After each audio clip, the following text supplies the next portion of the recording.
Alright, we're live. Shit. Oh, I thought you were good. My bad. Yeah. You're usually like on time and Because I was like, oh no, wait, I'll just No, it's fine, it's fine. fix it up in the early part here. No, it's fine. It's just funny. Just be like, oh shit.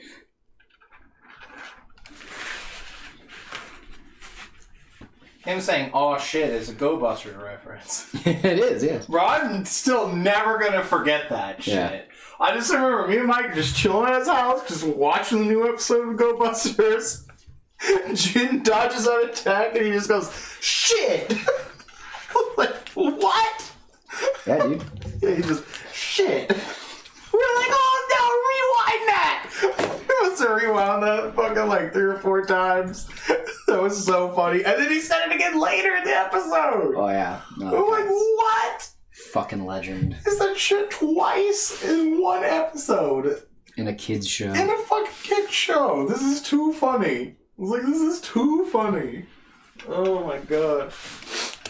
I just imagine. JDF never would have got away with that, tragically. Well, wait, maybe now that it's on Netflix. Apparently there's going to be some Power Rangers Netflix original show or something. Oh, that's weird. I keep seeing, like, thumbnails for the videos in my timeline before I have to say I don't recommend this channel. Yeah, you know? It's tragic. Something going down here? No, just that. Oh, Netflix okay. is- Yeah, I just meant, like, I saw you kept, like, trying to plan out your move here. Mhm. Yeah, I mean, I don't know. I don't really like Power Rangers. I know there's a lot of people who do. I guess it's good for them, which is cool.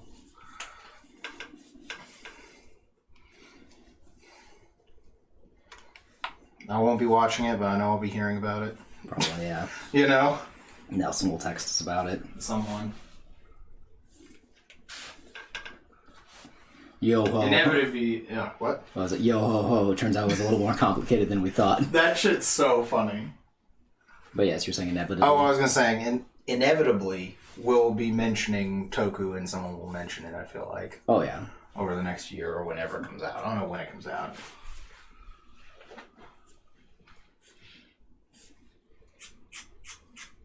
I just know that, like, I'm pretty sure that it's, like, they're done with, Toei.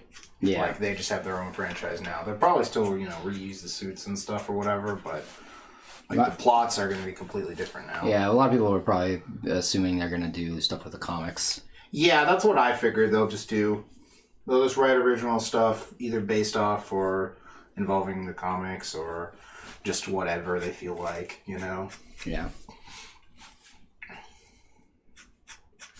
It's crazy that it kind of took them this long to do that, though. Yeah, But- it doesn't shock me too much. I mean, it was kind of... The brand was owned by what? Like, it was Hasbro. Saban for the longest time, and then Hasbro, and is it Disney now, I think? I couldn't tell you. I was going to guess it's Disney because they own everything. Yeah, that's a safe bet. Yeah. It's just a safe bet in the dark. Yeah. If you're wondering who owns something, just either guess Sony, Disney, Microsoft. Who else is a good one? Nintendo? Frito-Lay. Oh, yeah. Frito-Lay? Yeah. Frito-Lay? Well, it's more like if it's a food company, guess them. But I might just start guessing them on everything, too. Yeah, you never Never know. know. You want to stay, good coverage. You know, a lot of options. Mm-hmm. Yeah. It's like a sideboard. You gotta make sure there's enough Yeah, options. I gotta keep Frito-Lay in my sideboard there. You never know. You never know when that tech You might never know when you're going to see 3 restaurants combined It's true. that you've never thought would combine. And then there That it they were is. all owned. Yeah, they were all owned by them. It's true. By PepsiCo, Frito-Lay Co, or whatever their super name is. Yeah, something like that, yeah. Something like that, I think. Something like that.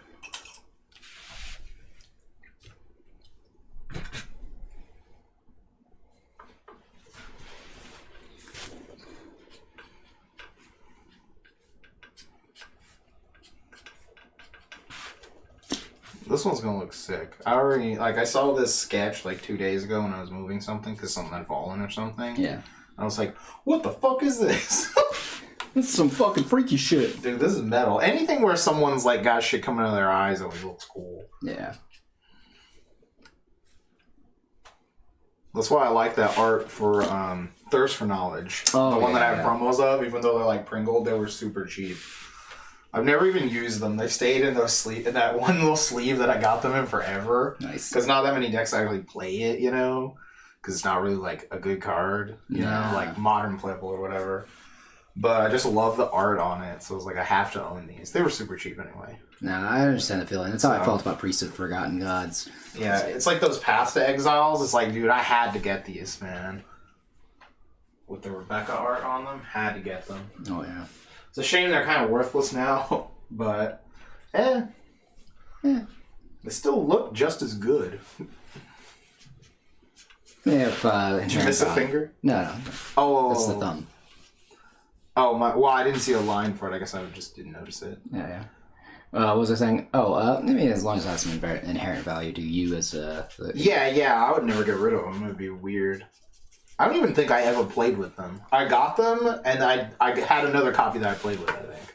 Because I was like, I'm not playing with these. They look too good. You know? That would be, man. It's like, why would I play with these cards? Get the cheaper version.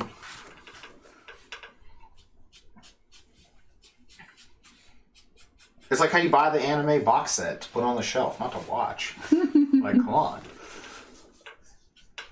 At least now. I used to have to watch them, you know?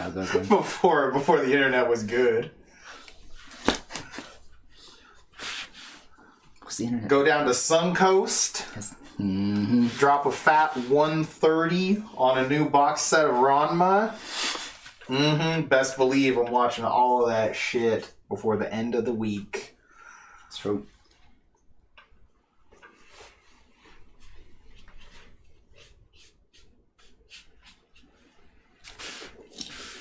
God.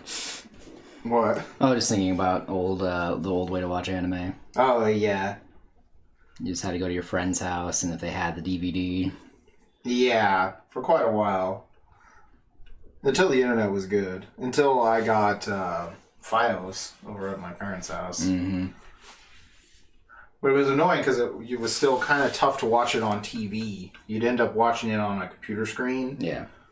Unless you had a way to hook it to your TV, which back then not as many TVs had HDMI. No. So you needed usually an S-video cable to go from your video card to the TV. Yeah, it's rough stuff. Mm-hmm. At least that was how I did it with my computer.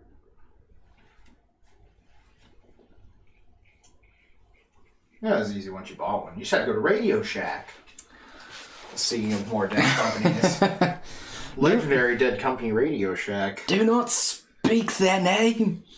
The Radio Shack was decent. No, I know, but just you can't say If you it. ever needed batteries, Yeah. that was the place. That was, in fact, the place. No need to go anywhere else. Your one-stop shop for batteries. Go to your local Radio Shack. Because there was one every 7 blocks. Yeah, I right. guarantee it. That's There'll probably be a tiny one somewhere. That's probably one of the reasons why they went out of business. There's too many stores. There was a lot of stores like that back then, where there's one on, every 4th corner or whatever. They're really easy to find, Yeah. Stuff like that. There still are nowadays. Oh, yeah. But I don't exactly know why they went out of business, because they went out of business quite a while ago, so.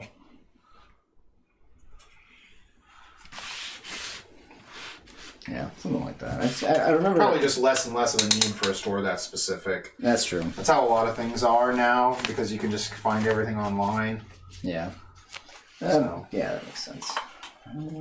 Let's change colors. But I don't actually know, so. Yeah. Either way. Yeah, that could have been $30 billion in debt from bad lemon mine investments, So. That's how it is, man. That's how it goes sometimes. Sometimes you make bad lemon mines. Sometimes the old man invests in lemon mines. Next thing you know, a cult's after you, and you got to team up with Rousdower. Lemon mines. Yeah, I love that joke. Like, it just says lemons or something on the little paper. Yeah. Or something like that. And so they just make that joke. Like, no wonder Dad went broke. Invest in lemon mines. That kid is hands down one of the weeniest fucking protagonists ever. Oh, he's definitely awful. Like, in the history of film. Such a fucking wiener kid. If anyone's creeping, we're talking about the movie Final Sacrifice, which is one of the best Mystery Science Theater 3000 episodes. It is definitely up there. I highly recommend everyone watch that. God bless, it is not good. Man, that movie is so ass. Rousdower is probably the fucking... Oh, yeah. Dude, Rousdower carries that movie. As the children would say, the goatest. Yes, the goatest of all time.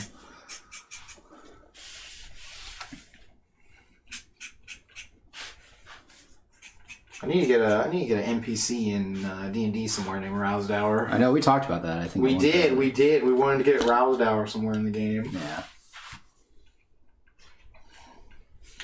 I gotta start making notes and something for next week. Mm-hmm. So, gotta find a way to kill y'all. Trust me, none of us are gonna die. Right? It's gonna be one of those things where it's like, I've been trying so hard to kill these fuckers. No, I'm not trying to kill y'all, but it is really funny how crazy close it gets. Oh, yeah. I just need to work on a better boss fight or something. So... I don't want it to be, like, deadly. I want to... Or, you know what I mean, right? Yeah, like, yeah. It's not meant to be, like, you can't win.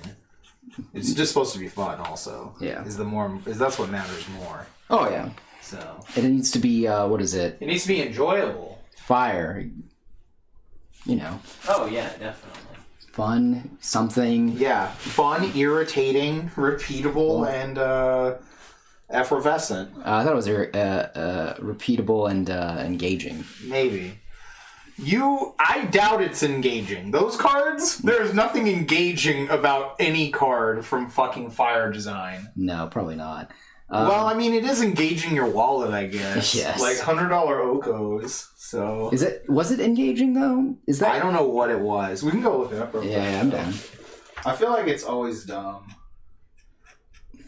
I think isn't it supposed to be like interaction or something? I thought it was interesting. Again, I don't remember. Fire Design, MTG. Here we go.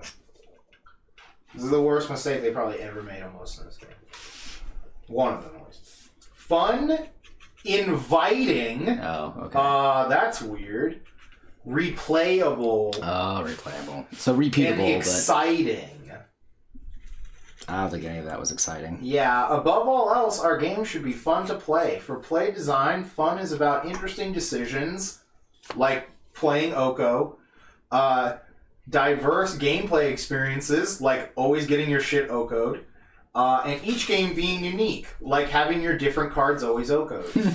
As game designers, interpreting different definitions of fun is part of our job, like constantly Okoing my opponent's stuff. Turning my opponent's Black Lotus into an elk. No. He turned his own Lotus into an elk. Oh, he turned his own. Okay. Yeah, because that's how he was attacking. Yeah. He turned his own Lotus into an elk. I couldn't. He needed a threat. I couldn't remember how that. Yeah, no. I would never turn my opponent's Lotus into an elk in Vintage. That's not fucking happening.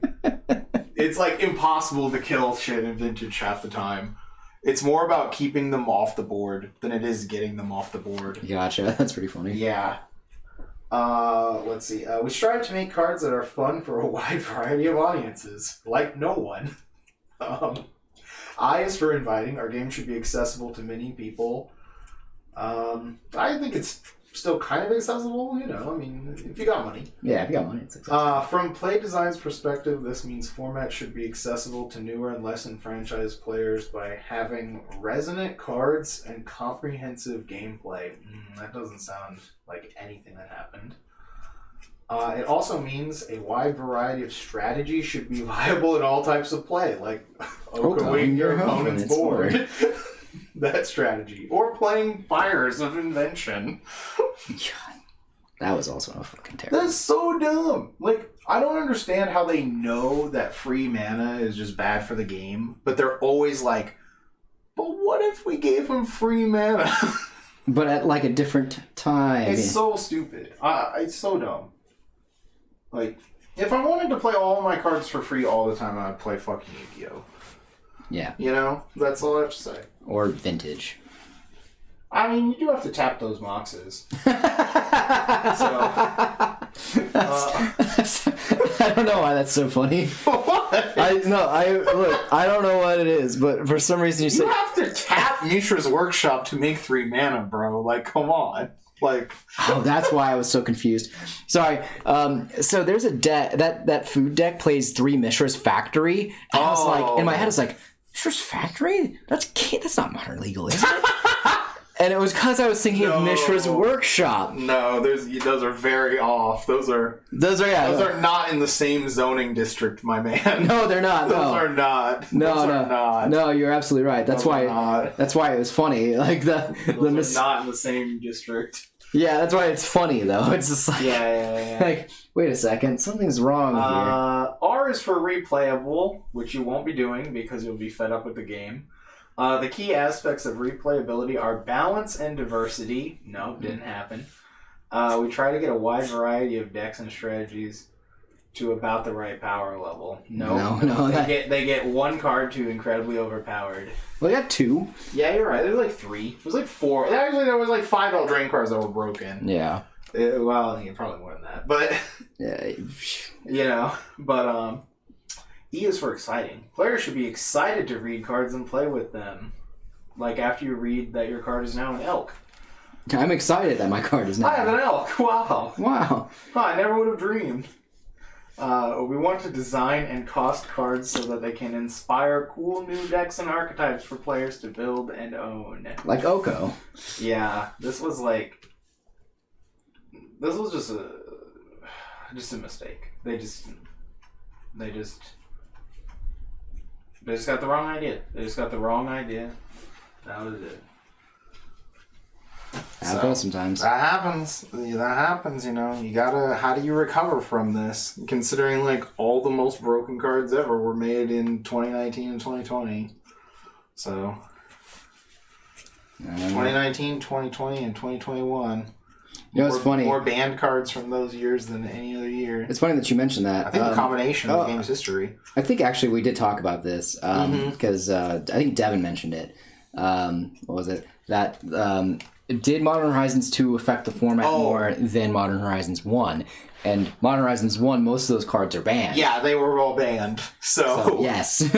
They affected the format way more. They just actually got rid of them. Yeah. Unlike this time where they just completely rearranged the entire format and they're here to stay.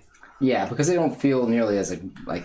I mean, they're not as egregious, you know. Like, I don't know. I feel like I wasn't really playing much Modern during the Astrolab. I didn't play either because most of that was under COVID. Yeah. If I remember right, I think it was like we had kind of quit and didn't care much, and then it was COVID for a lot of that stuff. I think, but it's been so long now. Yeah, it's harder. So no, I think Modern Horizons was around, but more when we quit than anything, because I'll look it up. Because I know that you had always been looking for those Renin 6s. Yeah, I was, but they were hard to get. And then right around the time, that was also when all those card stores closed. No, I didn't want Horizons 2. It just auto typed that in for me. Thank you. I'm just going to see when this was released. Yeah, no, in 2019. What like 2019? What like? June. Okay, so we had like It was about 6 to 7 months before the pandemic. More than that, right? Because it was. March 15th is when pandemic hit. Well, that's when the lockdown hit. Yeah. But I mean, the disease was already here before then. Yeah, but we didn't care until lockdown. So that's why I mean, like, we had plenty. But so most of this is still under COVID. You got to remember they didn't ban these cards quickly. So that's true. Like a lot of their egregious gameplay just kept going, and they were like, "Well, there's no tournaments happening, so we're not in a rush." Well, they were in a rush to make sure that you need to pay more to get on Arena. Yeah. Because let me see. Okay, so that comes out in June 2019. When is Astrolabe banned? Because this is also when like Uro needed to be banned and a bunch of other shit. Is Uro still banned? Is still legal in Modern, or is he banned? It's banned in Modern. Holy shit. Yeah, no, why do you think you never see it in any deck lists? Yeah, that's why I was like... Bro. No, I know, don't get me wrong. Like, come on. I know, I haven't seen it in a deck list because I assumed it was banned. Yeah. But you never know because, like, it's one of those weird things that you're like, yeah, it should be banned, but you never know. Yeah, that's one of the most powerful cards ever made. It was like a whole year before Astrolabe was banned. So they banned it in June 2020. It's July, but, about a whole year. That was when they banned, let's see, these are some Pauper bans. Oh, okay. Because I don't remember because there was a lot of, like, bannings in and out, and it was like... Yeah, when did Hogak? Because Hogak got banned first. Well, first there was, like, Bridge... It was Bridge and Alter got banned because they were like, well, we can't ban Hogak. It just came out. They were doing the Yu-Gi-Oh! Yeah. And then later they were like, all right, yeah, we totally should have banned this, but we really needed you guys to keep buying more packs. I mean, we just thought it would fix itself, We thought banning Faithless looting and Bridge from Below. Yeah, we thought banning everything around it would, help this completely broken, degenerate card be unplayable, but it turns out it's so degenerate. And so playable. Yeah, and then that was when Astrolabe got banned. Oh, no, I should have said, oh no, so profitable. I mean, playable. Yeah. Because, I hated Astrolabe. Like...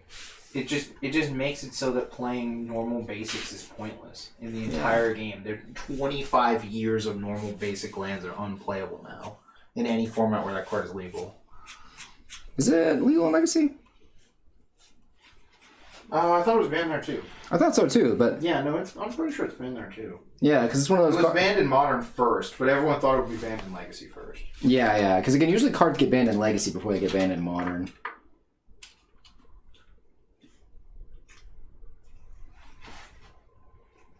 Yeah, it's about like half and half, because I'm pretty sure that Dig Through Time and,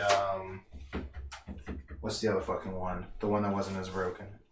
Fish Through Time? No, the one that was even more broken, my bad. Treasure Cruise. Oh, yeah. And Dig Through Time were banned in like every format at like the same time, I think. Sorry, that's so funny, because Fish Through Time is definitely way less powerful than Dig Through Time. Yeah. But yeah, no. Yeah, like I thought. Astrolabe's only legal in like Vintage and Commander. Yeah. So. Can you believe this card is a common? What? No. Yeah, it's a common. Holy shit. Yeah, because it's also banned in Pauper. That's fucking insane. Yeah. I would never. The first set is. It's because they didn't test or think about the first set at all. They admitted that. They even said that. Yeah. They said that before or sometime around then. They were like, well, we don't... It was after that set came out, and there was a thing where they're like, we don't test cards for older formats. And then it was like, everyone's like, hold on, you guys just had an entire set that was made to introduce cards to older formats. So you just admitted you don't test anyways. John, what's good? We were just complaining about Magic some. Like we always do. It's just funny to hear about. Like, just talking about stuff. Yeah. Nothing too crazy. Going back through the history of horrible fire design.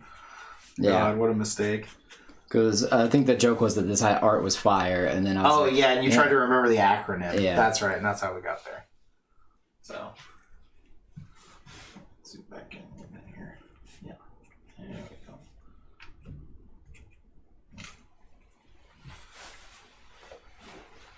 Yeah, we just started talking about all the shit tier cards they made in 2019, 2020.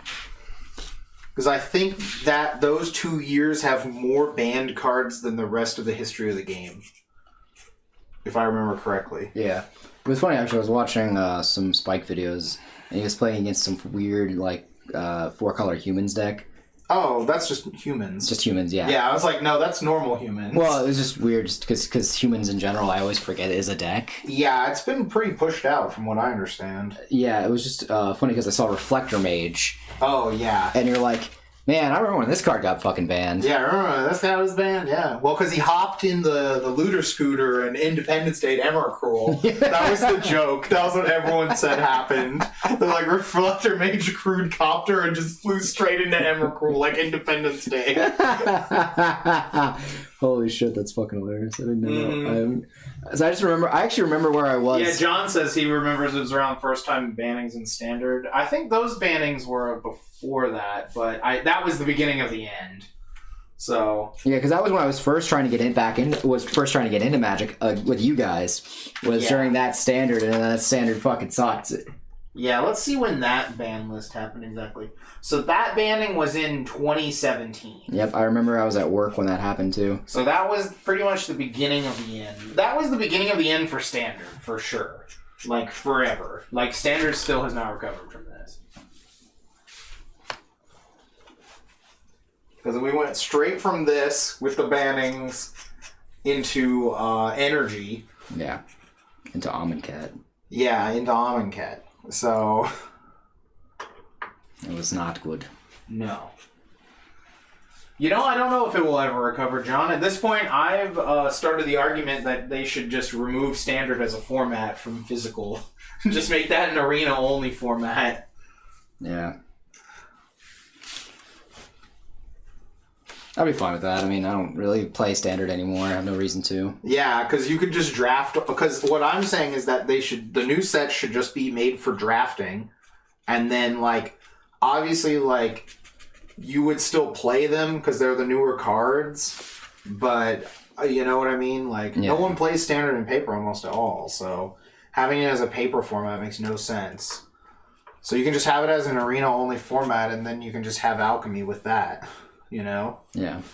Which is kind of what they want to do anyway, because they are mad that they can't design a game that doesn't get solved in 5 minutes. Well, yeah.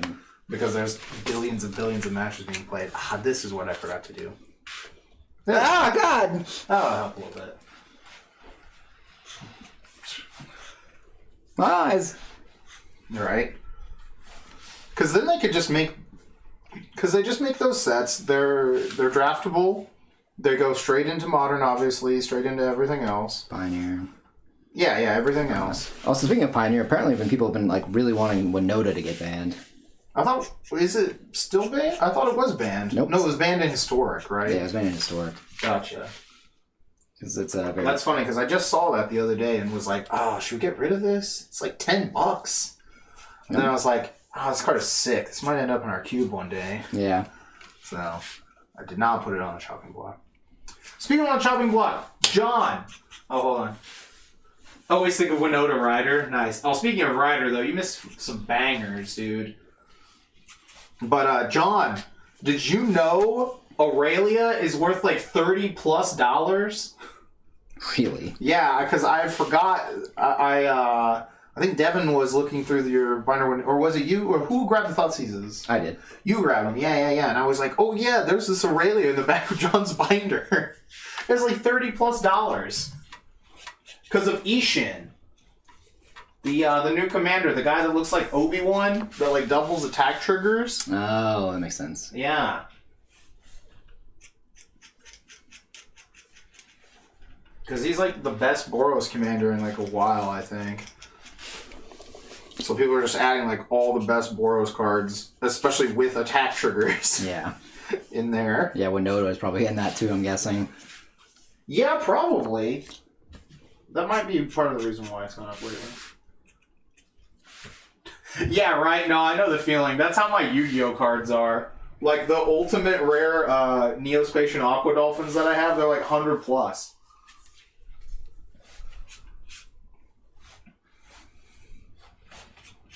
I wanted to get rid of them at Gen Con, but no one had any cards that I wanted. Because I just wanted to trade them for Yu-Gi-Oh cards. Because there's some nice Yu-Gi-Oh cards that I want. Because all those TP cards are expensive now. Yeah, I do recall that. But I might just try, if someone will give me a decent deal for them at the SUG, I might just take Magic cards for them. I actually have like 5 of them at least, so something like that. You know what's interesting? So I'm watching those Aspiring Spike streams, and so apparently he's from the DFW area. He's actually going to that SUG. Yeah, he was at the Hunter Burton. Yeah, I saw that. Yeah, so we'll have to find him and beat him up, obviously. Oh, yeah. That way he can talk about us in the video. It's like, man, it was weird. I was just like at the show. These guys just started punching me and screaming Team Money. That was it. John says he lives in Denton. That makes sense. Didn't, what's his name live in Denton also? Oh, I forgot his name now. The guy with the mustache, he kind of looked like John Waters mixed with someone else. I don't know this person, so. He ended up getting canceled or something, but I forgot his name.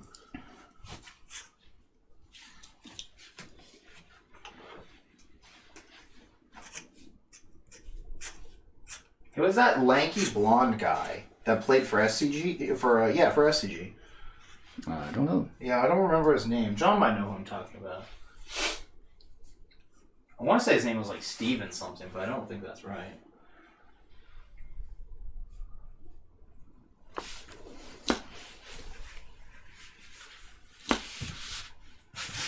No, not Stromkirk Noble. That guy, he's a good man. He walks among the people. That's, I forgot that guy's name too, but no, it wasn't him. That guy doesn't have a mustache. So he's not evil, I see. Yeah. Can't possibly be evil, he's got a mustache. Oh, I forgot his name now. I don't remember, but I think he was like a teacher or a professor or something. I think he was like a teacher.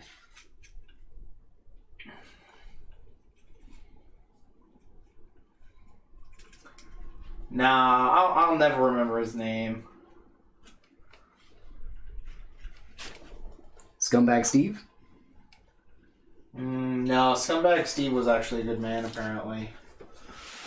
But I still want one of those hats. They're like impossible to find because they're like a limited edition hat. Damn, that's a shame. Yeah, it was like it's like some really like random ass hard to get hat apparently. And like it being a meme didn't help. I mean that makes sense, yeah. Yeah. Scumbag. Yeah, I don't remember who he was. I don't remember his name now off the top of my head. God, what did he play? Scumbag Steve Turner. I feel like maybe he was one of the people involved in that fucking god awful what was that deck called? That miserable green-white deck from like Khan's format that went on, that one match that went on for like 17 hours at that SCG. I do not recall this one. Oh, I feel like he was playing that deck for a bit. I cannot remember this guy's fucking name. What was that? Green-white enchantments or something? I don't know what that was called. Selesnya. Green-white morph? Mastery. Yeah, with Mastery. I feel like he was on that at one point. Fuck, I'm never gonna remember this guy's name. Hold on. SCG scumbags. SCG MTG player cancel. Let's try that real quick.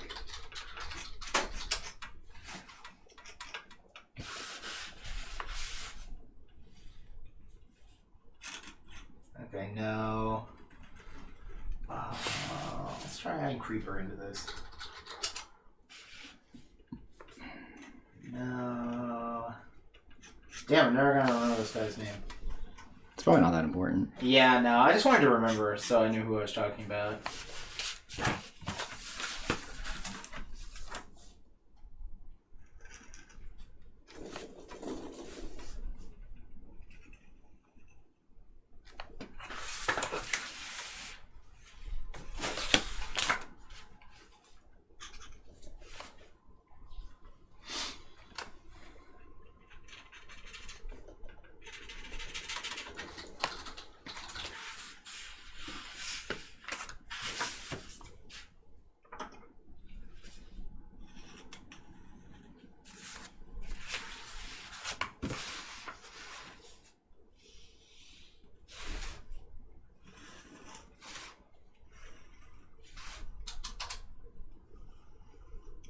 But yeah. Mm-hmm.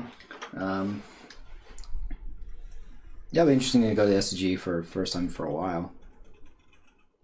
So, like, I think the last time we were at the SCG was right before COVID. Mm-hmm. It really was, actually. Yeah.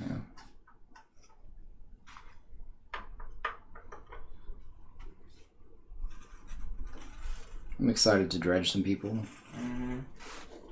John says, I have come to the conclusion that I need to play 30 Foundation Breakers in my Elemental deck because I don't want my opponent to have fun with Urza's Saga. No, that's a good idea. There are 30 of them. That's a good idea, man. Foundation breaker control, dude. Come on. Let's see right about here, man.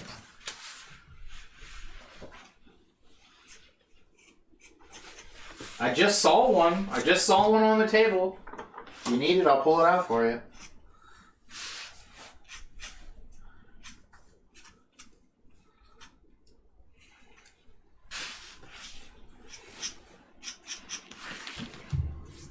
I was gonna say, is that like smudging over there or something? Yeah, it's not too concerned because again, this is all gonna be painted over. Gotcha. Okay. So I just need the lines done so I can actually do stuff. Then I also need. This is why I really want. I was trying to find some thin painter's tape. Oh dear. But that was just nobody has it. Like really thin painter's tape? Yeah, I went by Michael's, Hobby Lobby, went to Walmart, went Did you go to Home Depot? I haven't been there yet. Depot or Lowe's? Lowe's I have not been to. That Lowe's that were nearby is pretty shit. They're always out of stock of like almost everything. I don't know how thin they make painter's tape though, to be honest. They make it pretty thin. Yeah, I was gonna say. I've had it before. Yeah, just because you need like for details, but. John says, I don't know if I'd rather play Modern or Legacy at the SCG. I'm pretty pumped though. I'll need as many of those as possible. Yeah, I think there's like one or two somewhere around here.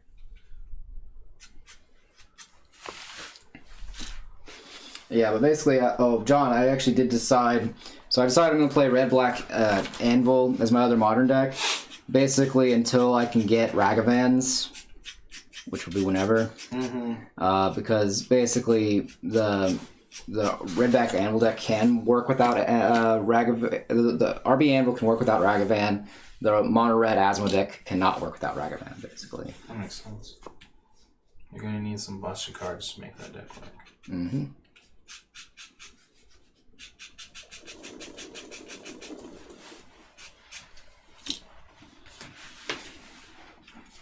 Yeah, that Anvil deck does look pretty cool. I mean, you have like an evil squirrel. Yeah. So that's pretty sick.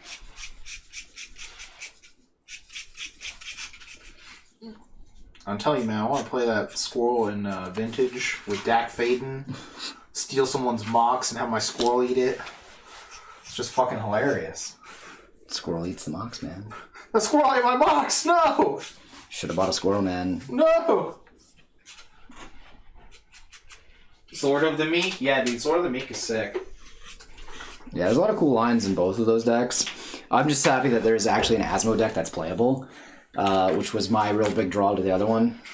Because it was like, because I remember when it was first spoiled, and I was like, man, I really liked playing the food deck, the aristocrat like food, Jun food deck, and all that stuff, And then it was like, oh, now they're making like a modern version of it. Fuck, now I gotta go try that out. And so I picked them up, and then it was just not very good.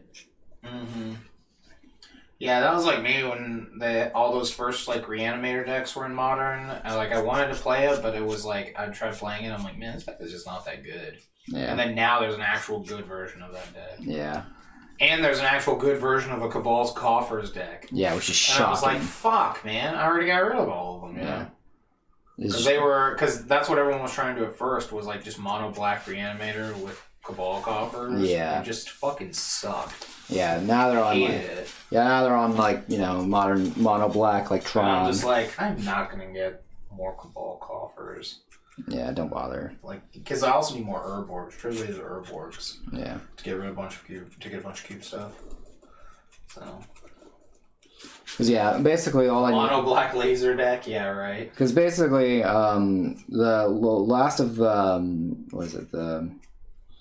of the deck only costs like $87. Not including the lands, but. We have most of them, right? Yeah, just the pathways is what I know we don't have for sure. I'm pretty sure that there's one. There are a couple of those Kaldheim pathways that are in the box that is potential cube, because I thought those were really good lands. I think so too, yeah. I think we just didn't. I don't know if we've designed our cube good enough, Yeah, we're gonna have to do some playtests, which I'm excited to do this Sunday. Yeah, once we start playing it, I think we'll know. So maybe we didn't have enough really cool lands, and we need to cut the other colors back some. I'm not sure. Yeah, Because I don't know exactly how we plan to draft with the lands. What do you mean? Like, do we just have them mixed in? Yeah, that's how you always do it. Okay. Not basics, though. Yeah. Yeah, you don't put basics in. No, I just... Because the only draft I've done is a sealed product. And everyone just took the shocklands out. What? Yeah. What do you mean? Like, if you got a shockland, it was put into the pile because it was for your gaming club or whatever. Yeah, it was for the gaming club. Oh yeah, no. If you're drafted, like if we drafted actual Ravnica packs at a store, no, we get to just pick the shockland because it's the most expensive card. Yeah. Unless some places do have that, where there's like a way you do prize support. I forgot what it is, where you have to do something with putting rares back. To de-incentivize rare drafting, which is fucking stupid in my opinion. No, fuck that. If you want a rare draft, you should rare draft. So. Yeah, that's what I thought. Because like when we were playing with our group, we were just like, look, just put the shocklands off to the side. Mm-hmm. If you need a shockland, just take it. Oh, okay. No, that's completely different. Because but the cards got to stay with us at the end. Yeah. So that's why I was like, okay, making sure I understand if. No. In a cube, you draft all of the cards. Okay, just making sure. Yeah, no, they're there. Making sure. Don't want to be cheating. Yeah. No, that is true, John. Most of the time, we have almost every land. We just don't have any Blackleaf Cliffs anymore. I traded them before COVID when they were at like 50 plus. Because I was convinced they were going to get reprinted at some point. And, sorry. He's making a shake, chat. He's working at Jamba Juice also right now as we speak. Time's tough out there, man. It's crazy. Yeah, we're streaming from the Jamba Juice. Jamba Juice basement specifically. Yeah, specifically. Yeah, so we're short on Blackleaf Cliffs. They did reprint it, but it was only reprinted as a masterpiece or whatever they're called in the re-return or whatever. The third Zendikar block or one set. Was it one set this time? I think it was just one set. Yeah, because they don't do fucking blocks. What are you talking about? Well, I mean, they did a block for Innistrad, you know, and then they smushed all the cards into one horrible product and called it good. What do you mean? It was great. Oh my god. It was wonderful.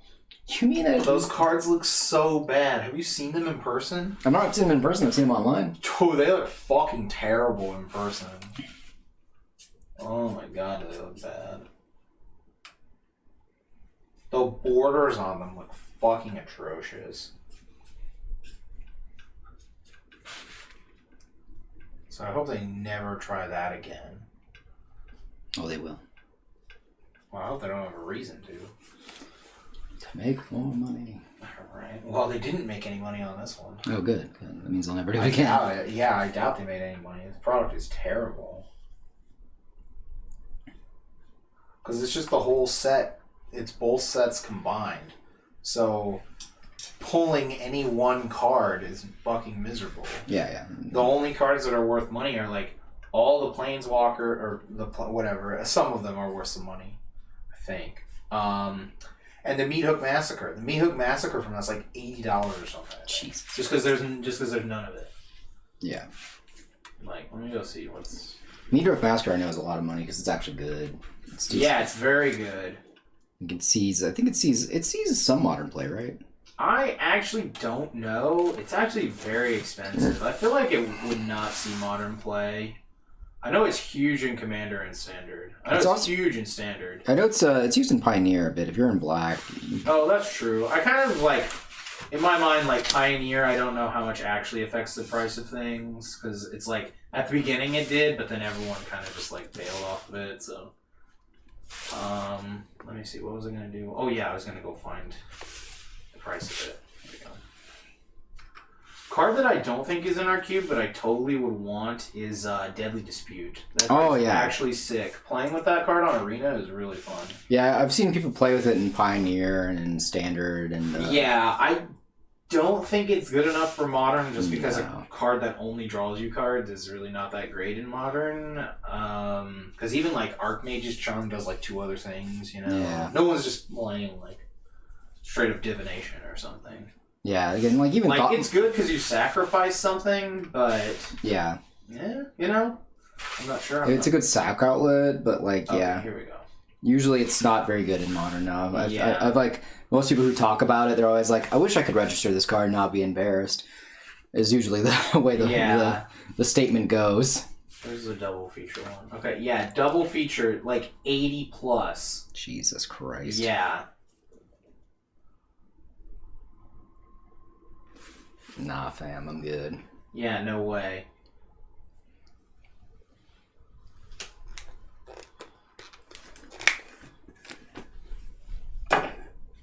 Fuck that.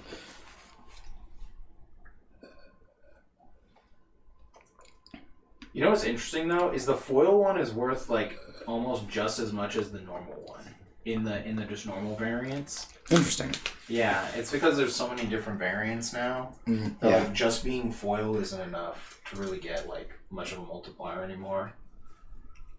There are way too many variations on cards. I hate it. Like it's technically kind of good in that it makes cards cheaper because like every set has, you know, a built-in reprint set 4 times over. Yeah. So the cards, there's so much supply of them. But it's just confusing and annoying, and like my app just started really working very well for it. And I'm sure they'll make it so it doesn't work in another day, you know, when they announce some other sort of rarity.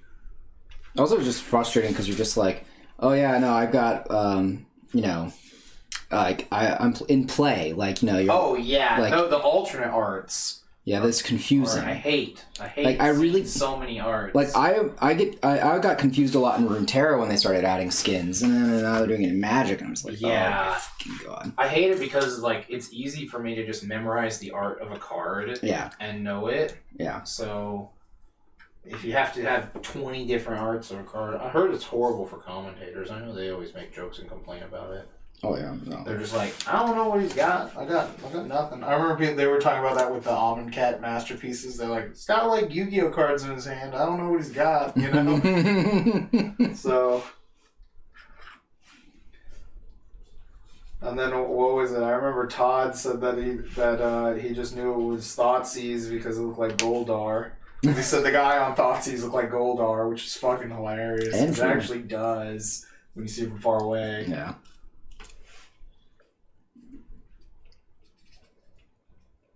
Oh, dude, Patrick Sullivan's hilarious. I'm gonna miss him so much. Was he dead? No, just him and Cedric both quit SCG. Oh damn. Yeah. Well, because they don't really do much coverage anymore. Well, yeah. I mean, I haven't had any. They're not gonna have like any events. Yeah, I don't know if our event is streamed or not. Actually, I don't remember. It might be like the main part might be, but because they just have these SCG cons, you know, every so often. It's not like when they were doing it, you know, For the Pro borderline Tour. every single week Yeah. for the SCG tour, you know. That's partially because COVID. SCG is all in on Flesh and Blood, really? I thought they were just about as in as most places. I just know that, like, they're in because, you know, like, well, a lot of people got in it because it was worth a lot of money, but now it's not going to be, I don't believe it's worth nearly as much money anymore, because I think that game actually cares about its players. Let's That's see if weird. I can get to TCG player from here. Yeah. Because they just started reprinting some of the more expensive cards, I think. That's weird to hear. A company caring about its players. This game is really cool, but it's so expensive to start from nothing, is what the issue. Yeah, no, I'm fine with that. I don't really want to play any other card game. Yeah, okay, so Arcanite spell cap is finally, like, under 100. This was like a $200 plus card, I'm pretty sure. From, like, I think the original set. It's either that or the second set, where it was like $200 or $300.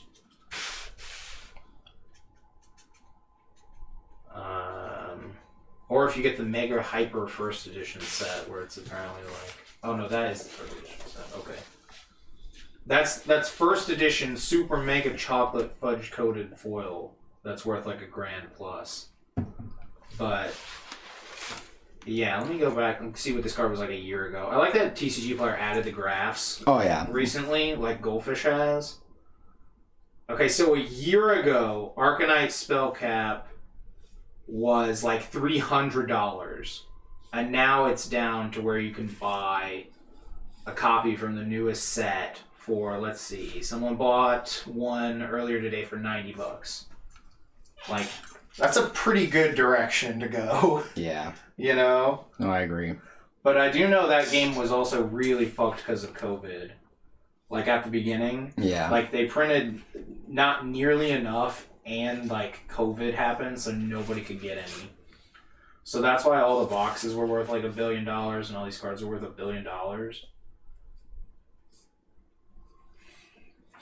But like, if a deck price was as much as like maybe a standard deck, what's a decent standard deck cost these days? So, Warzov mid-range. Let's see, that was the deck I clicked on to get to the meat hook. Like $300. You know? Yeah. $200 for mono white aggro. You know? Like, Selesnya mid-range, under 300. I think most standard decks are somewhere around this price because someone was doing the deck comparison to like Buying the wildcard bundles. Yeah. And most of them you're spending about the same price, I think. let's see, Azorius Control. About 300. Yeah. So that was the issue with that game was you're spending the Cost of an entire standard deck For $1. on one card. One card, yeah. For one card. And then you would still need more cards that were that expensive. Yeah. Because those generic equipment cards are like one per case. Yeah. So apparently you can actually get cases with 0 of them. Oh dear God. Because they're in their highest rarity. Well, that's not the highest, but it's the second highest. It's called like legendary, and so there's 0 to 2 of them per case. Like the average is 1, but there are anomalies, so that's why you can get 0 or 2. That sounds miserable. Yeah, right. Yeah, if I paid all that money for a whole case and didn't get even one of them. Riot. Yeah, because I've seen people open boxes of it, and it's like every card is worthless, usually, unless you get The lottery card. The lottery card, yeah. That's how it is for like most card games now. Yeah, but the issue is that most of the cards aren't even playable, which is like every other card game too, I guess. But which is a real shame. Because like I feel like they could just cut that down and make like 5-pack cards, like old Yu-Gi-Oh used to be. Yeah. Japanese Yu-Gi-Oh, I think it's still like that in Japan. It is, yeah. Yeah, it's 5 cards a pack. Their sets used to be smaller, like way smaller, like 50 plus cards. Yeah, they're It not was like 55 cards at most on some of them. Japan actually still is less than the American because Japan's like 80 and America's like 120. Yeah, because of all the extra rarities. And also because they have the TCG TG exclusives, yeah. Yeah. So I feel like Easily. Because honestly, the little promo packs that they give out now Yeah. are kind of cool. You only get 3 cards though, but if it was only 3 cards and more than likely they were, well, that's kind of neat. They were from a list of cards that are guaranteed to at least be, you know, Playable? really good to decent. Yeah, playable. If they were playable cards. Yeah, it's like, you can just be playable. It Yeah, doesn't- yeah, playable. As long as they're playable cards. I'm totally fine opening 5 cards a pack as long as every card is playable. It doesn't have to be worth a ton of money, but at least if it's playable. It's not like, oh, here's X number of commons that are unplayable that every player throws in the garbage immediately. Like, Yeah. you remember that shit from F&M. Oh, yeah. Sometimes you go and look because people didn't know there were $3 uncommons in a set. Yeah. Things like that. So it's like more than half the cards you're making. What, 70% of the cards you're making are just being made to be thrown in the garbage? Yeah. That's incredibly wasteful. Mm-hmm. And it's frustrating too because there's a lot of good art. American products, that's incredibly wasteful. Yeah, but it's also like what sucks the most for me, at least, is some of the art on that is so good, but it's wasted on like shitty draft commons. Ass cards, yeah. Like that's why I want to. If I ever like meet another Magic artist, which I could probably, I've had plenty apparently when we were in Alexcon, and I'll be like, hey man, how does it feel to know your cards on a shitty draft common? Yeah, exactly. Like. Yeah, how does that make you feel, Yeah, because like most of the people who do art for Magic like the game in some respect. Yeah, I'm sure they don't care too much because they got paid, but... Yeah, I'm being dead, don't get me wrong. They're probably just happy to have gotten paid, but like at the same time, it's very interesting to think about. Yeah, I don't think the thing is, they don't tell you the rarity of the card. No. When you're getting paid. They just tell you, like, the name, the color... an art description. I think that's it. There's not much more than that. Yeah, to be fair, the card art I'm working on for the TCG player I'm in, I have no idea what the cards do. I don't even know if they're playable. Yeah.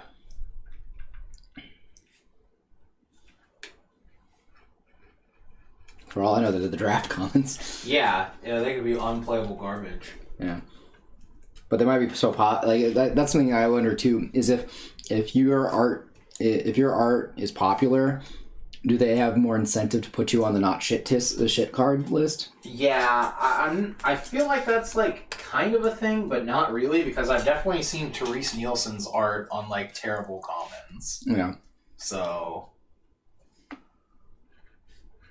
Just something I thought about. Yeah.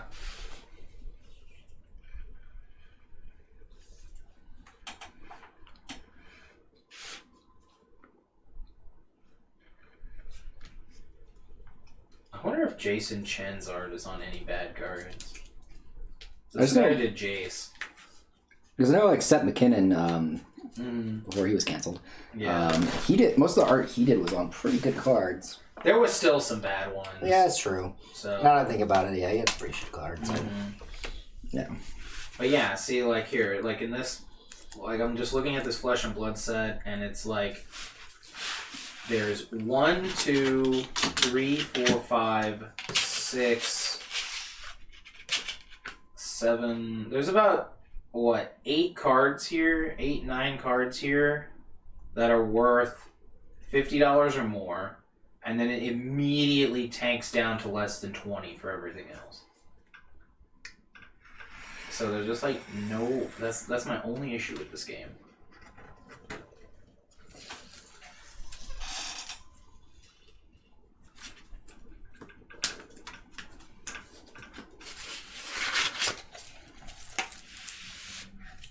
Yeah, it's just like the amount of just worthless cards and starting from 0 seems so like rough. Yeah.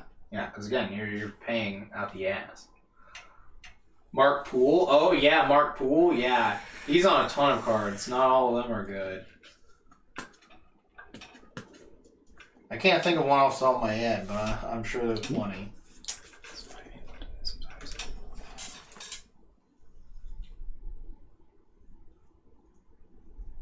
Did it take the ink with it? Yeah, but it's like I'm gonna paint over it, so it's fine. Okay. I mean, you can always just draw back over it. Pretty much, yeah. It's just frustrating. And I just stabbed myself. Oh, don't do that. Is it bleeding? Yeah, just a little. It's weird though, because it didn't hurt, but it was just like, oh, I stabbed myself. Oh, Mark Poole's gonna be at the SCG. Oh, really? Oh, that's pretty cool. Maybe I'll have him sign my Tron lands or something. Although I only have 2 of them. I think he was at EluxCon also. Yeah, he was. Wasn't he? Yeah, Mark Poole was there too, yeah. Mark Tizin? I don't know this artist. I'm gonna go look him up real quick.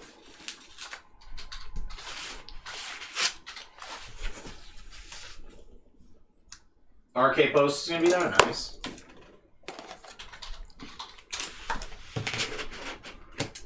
Mark Tedin, maybe? With a D? That's who Google changed this name to.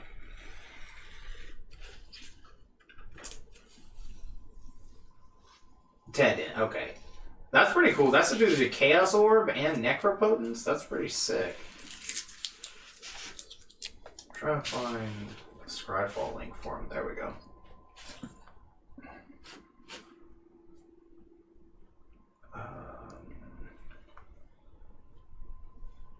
Okay, that's not the listing style I need.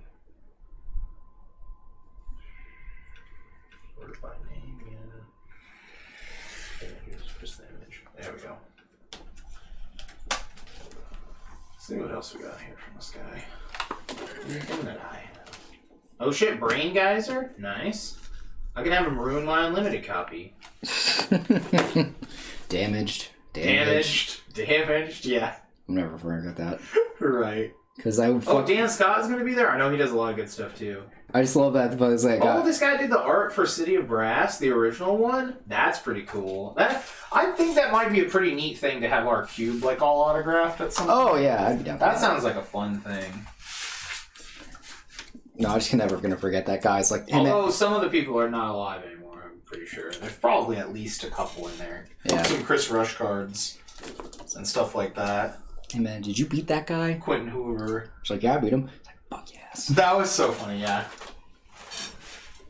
Oh, Ponder, Shaman of the Pack, and Crashing Rhinos. Oh, okay, yeah. Damn, that door's loud. Uh-huh. Oh, Doubling Cube? Hell yeah. Oh, I saw the... Gonna have to get my WD-40 out. I saw the Mystical Archive D-Spark here, and for 1 second I was like, hold on, wait, is he the guy who stole the art? But no, that's someone else. Do you know what I'm talking about? No, I don't actually. Okay, so for the Mystical Archive for Crux of Fate, the artist legitimately just stole someone else's art and put it on there. You'll have to see it. Like, straight up just stole it and put it on there. Nice. Like, not even drew over it or like anything. I think he might have drawn over it a little bit, but just straight up went and took, like, I think it was the picture of the part of Nicobolus on it. That's pretty funny. And just, like, straight up, like, cut it out and pasted it in and, like, did some shit over or something. But, yeah, they admitted to it and everything. Let's see. Oh, yeah, I remember that. Yeah, because we were at the event. I was so mad that I didn't have that Mewtwo, because I actually owned it for about, like, 5 seconds before my sister went completely fucking insane and tore it in half. Mm-hmm.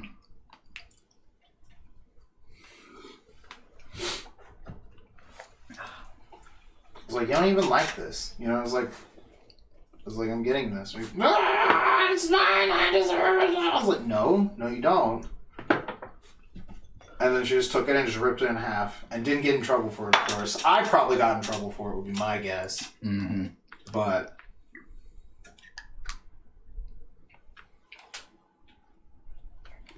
Alright. It's time. This does look really fucking cool, though. I'm gonna zoom out so everyone can see the thing real quick. Yeah, that looks fucking good. This picture of a woman crying painter's tape.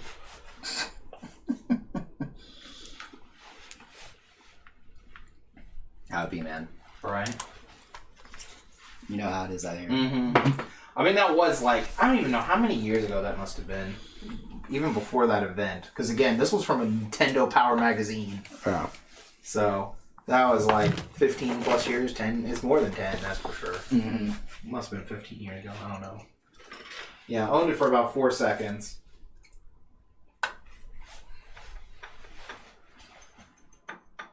Man, 4 seconds is a pretty long time. Right, honestly. Ask any guy. Oh my god, that's funny. Happens to most men. Not me. Not me, obviously. Not me. No, Oh! get some, Mark Tedden did Emrakul. The Nice. original art for it. That's pretty sick. we're gonna get some ASMR Mm-hmm. paintbrush. Played the original Fireball. So. Yeah, I do recognize the name, like, or the art, so yeah. Some good stuff. Classic magic artists. None of these My Zero Academias. John says, Matt, use your Asmar voice, you coward. You're gonna have to pay me quite a bit of money to get me to continue to talk like this. Damn, I almost came straight up. I know. I'm not even gonna lie. I know, that's why I did Not it. even gonna lie. Man, one more second and I would have been over my 4-second limit. See, that's a callback. Even though, okay, sorry. So one of the things that I get really just kind of peeves me a little bit is when they do a flashback to an earlier bit that was in the same episode. I fucking hate that. And my god, I hate that anime. They do that a lot in anime, and even in that the really good episode of Revice we just watched, they still did that. Like they still had like moments where they were doing that, and I was like, God damn it. You're a good show. You're better than this. Don't do flashbacks to the same episode, please. Looking at you, Battle City. I hate it. Oh my god, right? Bro, every flashback in Battle City is just the scene where like Yugi and Joey are talking about the red eyes. I swear to fucking god. Pretty much, yeah. Oh, it pisses me off to no end. Oh, I did not think this would be yellow either. That's pretty cool. It's like a lime green, very poisonous. Gotcha. I went with it because Aquarius is an air sign. Oh, yeah, that's true. And usually air is very associated with like greens. Yeah. And yellows. Wind is always green.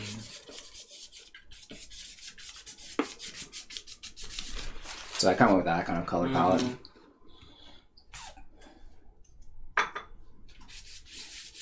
Oh, I can get him to sign my mana matrices. That's why, what is that? That wind dude from Yu Yu Hakusho is Irish.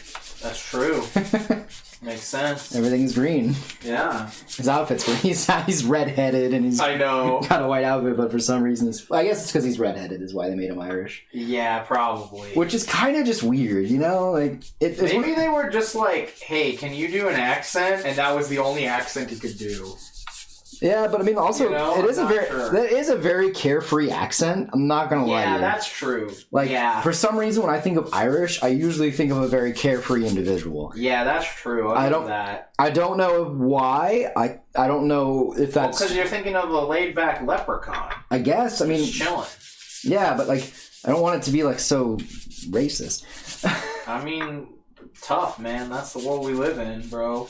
Yeah. Leprechauns exist. Face it. That's just a fact, Matt. Yeah, no, I get it. I just remember when Irish used to not be white. It's very interesting. That is, it is interesting, the history of what constitutes has and has not been white. Yeah. It's just very bizarre. Like, it just, again, like, I guess, I don't know. It just, maybe it makes more sense. The Catholic part definitely also had to do with it. Oh, yeah, the Catholic part for sure. Yeah. Creature type leprechaun. I have that card. I actually own a copy of that card. The leprechaun. I don't know if there's another one. I only know the one leprechaun.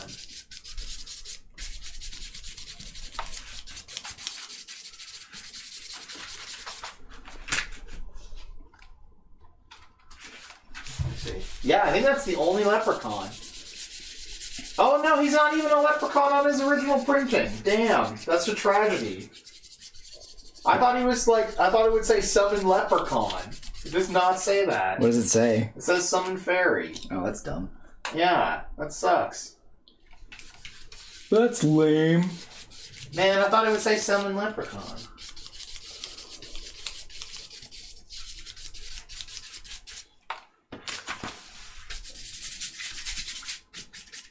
This is his, so, for one green, you get a 1 mana, so it's 1 green, you get a 1/1 creature, alright? All creatures that block or are blocked by Leprechaun become green creatures. Use counters to indicate changed creatures. Cost to tap, maintain, or use a special ability of target creature remains entirely unchanged. Broken. Simply broken. Yeah. I guess, yeah. Yeah. What is this? Aisling leprechaun? It's not a sailing leprechaun. It's like Aisling leprechaun. Isling, yeah. Or it's I'm not probably sure just if that's a real word. I think this is a location. if it's Isling, it's Oh yeah, Isling. That's right. That is a word actually. Yeah. I think that's what this is. yeah, because that's the name of that character we had to fight Let's see. in Midara. Yeah, it says in Irish literature a poetic or dramatic description of or representation of a vision.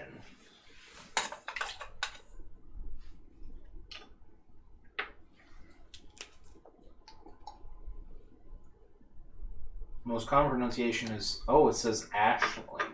That's really weird. Okay. Because it's spelled Aisling. So it's Ashling. Yeah, it must be Ashling. That makes sense, actually. Okay, because it is Irish. Yeah. The more you think about it, the more it kind of makes sense to be that. Yeah, interesting. Oh man, I was hoping it said summon leprechaun. I'm so sad now. Might as well just trade it away. It's worthless anyway. It's just a random Legends common. It's not even one of the expensive Legends cards. Like the ones that are expensive for no reason other than they're from Legends. Legends, that's what I'm looking for here. No, you don't want... No, we want this sorted by price USD. That's what we want, baby. Man. Mm-hmm. Just like looking at so many of the cards in Legends, so many of them are worth so much fucking money. For no reason. I think it's like this set. Yeah, I think it's this set and probably Arabian Nights that have like the most highest count of expensive cards, I think. From the Four Horsemen. I could see that. I don't know what... Although Antiquities does have a lot of good stuff. But the Dark doesn't have anything close to these cards. Yeah. And they just started going up because people were like, fuck, all these other cards are so expensive. I don't have any money for them. I'm just going to buy Goblin Wizards. You know? So... Sometimes... I think, is it Goblin? No, it might be Orc Wizard. What is that fucking card called? But yeah, you know what I mean? Times are tough, man. Yeah, times are tough. Is it Orcish Wizard, actually? Maybe he's not a goblin. I think he's an orc. Let's see. No, orc. Is it Orc Wizard? I know it just has Wizard.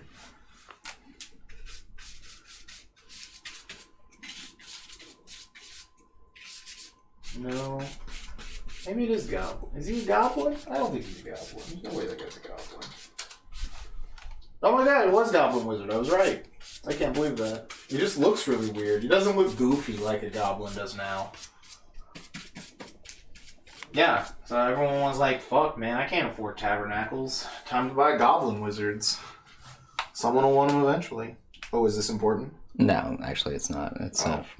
I was checking. God bless. I actually just didn't know or not. I wasn't trying to be rude. No, you're good. You're good. I actually was worried that it was important because I saw something about con stuff, and I was like, "Is this important? Is this involving anything that they need to know about?"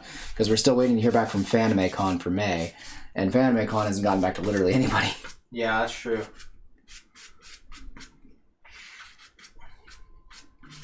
Oh, but back to this. I could get my mana matrices signed. They're allegedly worth $200, but I doubt anyone will pay that. No. This card is absolute ass. You never know, though. 6 mana. Artifact. Well, it's already broken. It's an artifact. Hold on, we go to the original wording here. That was the remastered one. Alright. 6 mana for an artifact, alright? It's broken. Pay up to 2 less than required whenever casting an instant, an interrupt, or enchantment spell. Alright, we're doing great. So if you wanted, you could pay only 1 less. Nice. But, you know. Why would you? That's very confusing. I don't know why you would only pay up to 1 less. Bro, I would minus... Sanctum Prelate is on the board, maybe? But I don't really know. It's still the casting cost of the card. I'm not quite sure here. Bro, I would minus if I did that. Why would I minus? Very weird. There's a cycle of these from this block. Because one of them involves creatures, and that one is much more playable, but still pretty fucking expensive. Yeah. I don't remember all of them. I know there's one that's for creatures. Like, it's creatures and something else. Where's that? It's like some gate or a portal or some shit. Where's it fucking at here? Pretty sure it was in Legend. Maybe not. No, there it is. There it is. Planar Gate. Pay up to 2 less than required whenever casting a summon spell. which is a creature. Yeah. Which is broken. Straight up broken. I'm still sad I didn't get this copy of Field of Dreams that I could have got at the Hunter Burton pre-COVID. It was like in someone's binder. I forgot what I got instead of it because I was like, I think we needed something or someone needed something for their deck, and I was like, damn, I haven't seen these all day, you know. And I was like, but damn, this Field of Dreams looks good. And it was only like $50. I was like, oh man, that goes sometimes. Right. I also just love that card because it has the same name as a Kevin Costner movie. I know. Like, come on. You want to get that? You got to get that altar. I know. Get it altered to be Kevin Costner. Yeah. That'd be great. Yeah, it's perfect.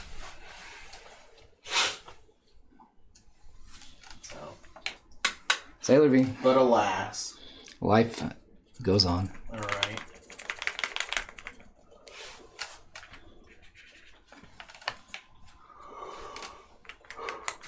Life must have to go on. Mm-hmm.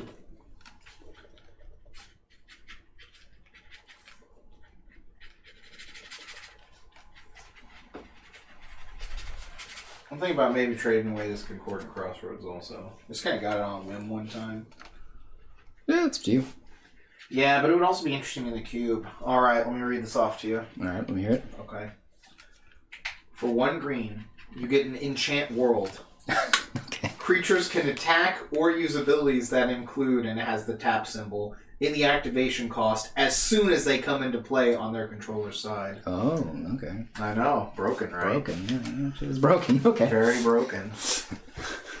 Basically, everything just gets haste for 1 green. Yeah, I know. And it's an Enchant World. I know. The Which is Enchant broken. Enchant World's pretty funny, though. No, Enchant World is just an OG Yu-Gi-Oh! Field spell. There can only be 1 on board, I believe. Yeah. I'm pretty sure that's how those cards work. It's definitely something they're never bringing back. Tragic. Because it's Kind of dumb. incredibly stupid, yeah. Yeah. It's kind of dumb. Yeah. It sounded like it. Sounded very dumb, kind of broken. Yeah, it's just one of those, like, it's unfun or whatever. I don't really know if... I don't know if any of them are relevant enough where, like, killing... Like, I don't know if they were so good you would run any just to kill your opponents, like they were with Legendary Lands, like with original Legends. Because, man, I remember just under the previous Legend rule where it was like, man, sometimes people were starting to just run clones to kill their opponent's Legends because there was some that were just really hard to kill. Yeah. So there was like some deck that was playing like 3 to 4 clones. Like I think it was to kill Geist of Saint Trap. Something else, I think. Sorry, anytime I hear Geist of Saint Trap, I only can hear Devin screams. Oh, I know, right? But yeah, it was to kill Geist and like something else. And it was so funny because there was someone who had like an article about how good like clone was for that, and I think they were like they were talking about investing in clone and something else, and then it was like less than a month or even less than that after this article or whatever, that's when Wizards changed the rules so that you could both have the same Legends and they didn't die, and it was really funny. That was really funny, actually. So clone just got terrible, just instantly became terrible right after that. Invest in clone, man. Invest in clone, bro. Oh shit, they changed the rules. Fuck. It's like, it just makes me think of that guy from that, what even channel is he on? The guy, the Kramer looking guy. Oh, isn't he on like CNN? I think he's on CNN, yeah. CNBC. He's on CNBC because it's the financial channel. Yeah, that's right. Yeah, CNBC. That fucker. I love that guy. Yeah, that guy's hilarious. Yes, John says invest in clone coin. Hell yes, dude. It's so investable. Y'all are joking now, but when the clones rule, that'll be their currency. I know, right? So... that's why it's funnier. That's what makes it even funnier. But yeah, I apparently, like I said, I know the original Legend rule was if your opponent had one, you couldn't play yours. Oh, yeah. Yeah, so apparently what people would do is they would run their own copy of Tolarian Academy, no matter what deck you were playing. Because you had to hope to draw it first. to lock your opponent out of the Mega Hyper combo.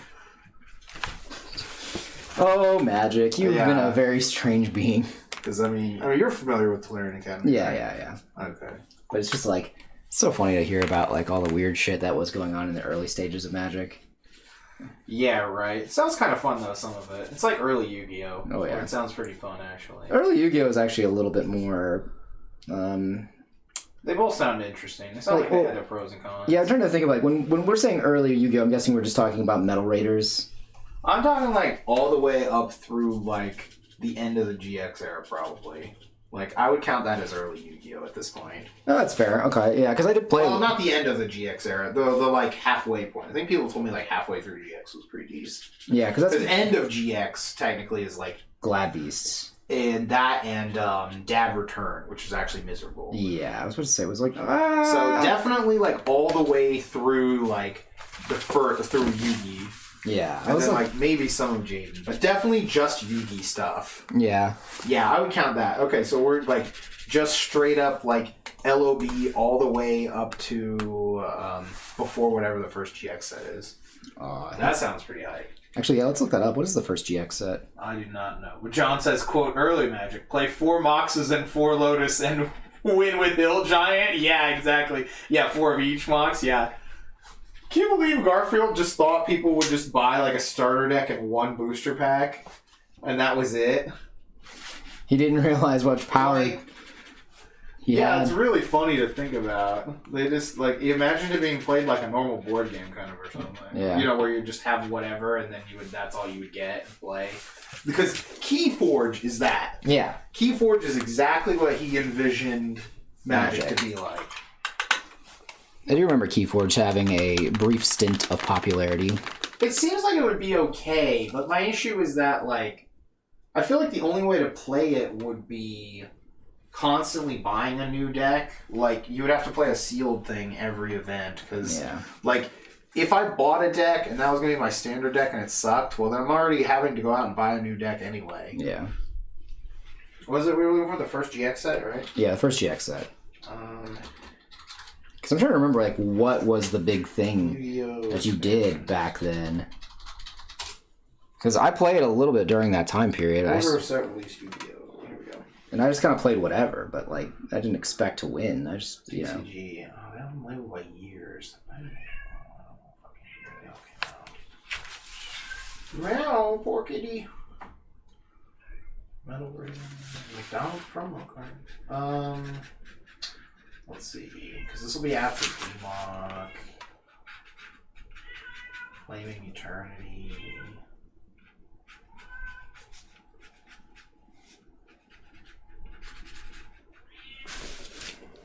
Elemental Energy. Is this the first one, I think, maybe? I wouldn't be shocked. It sounds like it. It isn't, yeah, because here's Cybernetic Revolution, though. Sneak peek.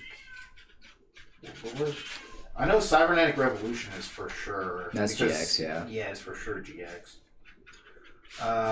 Lost Millennium, I'm pretty sure is GX also, because Ancient Gear Golem is on the cover. Oh, yeah. Right? Yeah, I think so. I think that's Lost Millennium. Yeah, that should be. Let me see. Yeah, Ancient Gear Golem is on there. So I think that might actually be the first set. The first GX one.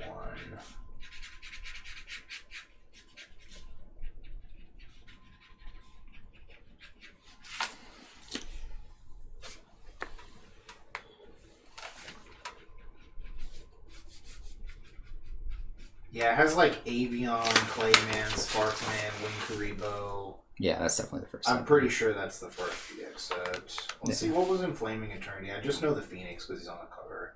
Oh, that was the level one, wasn't it? Or is that the one after levels? What was levels? I think that still has levels in this set, but I don't remember. I just remember this Phoenix because I really like this Phoenix card. Yeah, this still has levels in it. Okay. With like Silent Swordsman and stuff. Yeah. Yeah, this is the very end. This is the last like original Yugi set.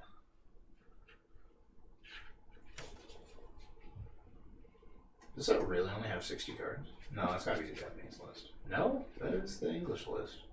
Does that really only has 60 cards in it? Damn, that's crazy to think That about. is a small fucking set. That is crazy. This must have been one they caught. Yeah, there must be, yeah.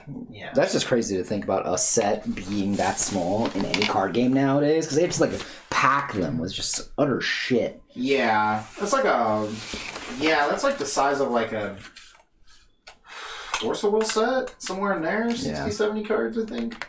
Something like that. I know there was that one set that was absolute ass and was a small set and pretty much ruined that game. Force of Will? Yeah. There was one set that was like a small set and had nothing good in it. And like everyone over-ordered because of the hype. And so it just wrecked stores. They were just decimated. Meow, oh no! Kitty!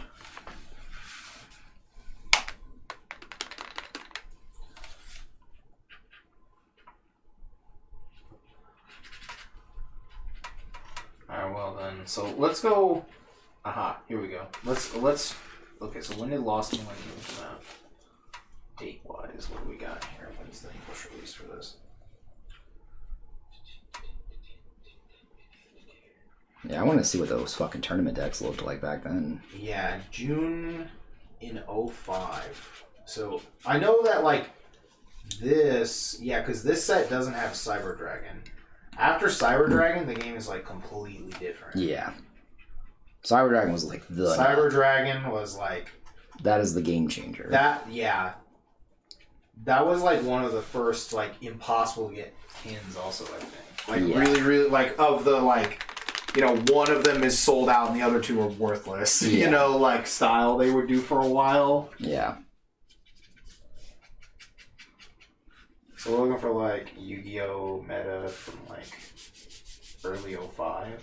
Yeah, fuck, man. Okay. That's crazy to think about. Early 05 meta. Yu-Gi-Oh! Meta. Because I was playing a machine deck, if I remember correctly. It was with Drago. Mm-hmm. Because you got pumped for each machine you carried.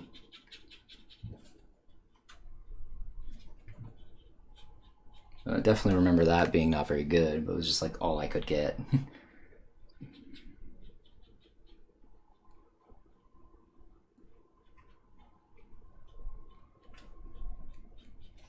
Okay, from April 05. April 05. God, man. Who were we as people back then? Yeah, right? That's crazy. I was still in high school then. That's crazy to think about. Yeah. I wish I was in more into Yu-Gi-Oh! Like competitively then. That seems kind of fun. Yeah, I think I was in middle school then. So, let's see. Deck price. Is that the price now or the price then? I doubt it was. It must be the price now. Oh yeah, it was it was the year before I went to high school. So let's see. The winner is playing Zombie Chaos. What's this deck list look like? This deck must be sick. Okay, so BLS was still legal. Okay, this is a sick list though. Blade Knight, yeah, I heard Blade Knight was big as fuck back then. Oh yeah, I had a Blade Knight, yeah. Blade Knight, I have an ulti one from Japan. Oh man. It looks so fucking nice. Oh, I can imagine. Oh, I love it. Yeah, okay, so we got BLS, Blade Knight, Breaker, DD Warrior Lady, Kaiku, Magician of Faith, Pyramid Turtle, Sangan, Sinister Serpent, Spirit Reaper, Tribe Infecting Virus, and Vampire Lord. Yeah. That's the monster lineup that makes my dick pretty hard. I'm not gonna fucking lie. Oh, baby. Spells, Book of Life, Creature Swap, Delinquent Duo, Controller, Graceful Charity, Heavy Storm, Lightning Vortex, MST, Nobleman of Crossout, Pot of Greed, Premature Burial, Scapegoat, Smashing Ground, Snatch Steal. You can steal my snatch any day. Oh, baby. Oh, my God. Oh, baby. Yeah, that's not... Traps. 2 bottomless trap holes. I love it. Oh, man, I miss... Oof. Is that card at 3 now? It is, yeah. I feel like it should be because it probably sucks. Yeah, it doesn't do much. Dust Tornado. Man, that was a good card. Mirror Force, Ring of Destruction, and Torrential Tribute. Oh, baby, the Torrential. That sounds so fucking awesome. And with this amazing extra deck that has just random amounts of 1,000,000 cards because there was no limit back then. Nope. They're 26 card extra deck. Oh my god. I know. I know. Oh, baby. This isn't even like scientist days where you just had a stack because you had every single amount in the book. I just remember... that you could divide by. Yeah, I just remember... Right? My God. I need exactly 1550. You know, something weird like that. I do remember that there was this one picture when they didn't have a deck limit in Yu-Gi-Oh! Oh, yes. Where they had like the BC... like the Terrible 2. Yeah. It's called, or no, it's called the Delinquent Duo because it's like 2,222 cards or something. Yeah, and they're the reasons there's a deck limit now. The suits, yeah, and the fedoras. Yeah, like the coffin. Yeah. It's like, that's so fucking dumb. I love everything about this. Yeah, right. Oh man, it's... Oh shit, Dark Flare Knight though? That was a sick card. Love everything about this. This is degenerate.